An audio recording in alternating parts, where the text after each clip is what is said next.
Kia ora. I'm gonna show you a simple way of making poppy flowers using paper towels and food coloring dye.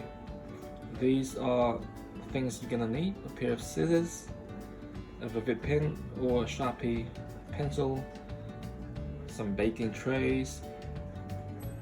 Most importantly is the paper towel and red food coloring dye. You can dry them in the oven, or you can put them next to the window where there's sunshine. I found that it took me about 2 hours for them to dry.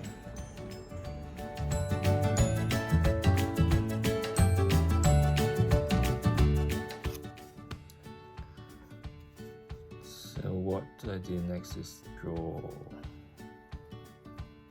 the outline with a pencil.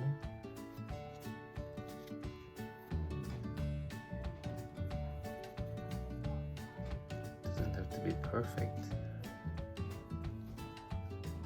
Try to make 4 petals and then you use the scissors. You need a pair of scissors and cut it out. The next thing you can do is draw the pistil of the poppy flower using a Sharpie or a Vivid. So after you've cut them out, just glue them together, see, like petals.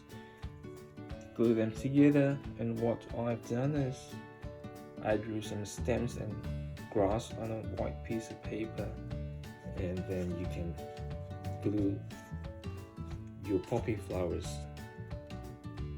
or you can use colored paper as well, or even a white art paper, and you can paint the background.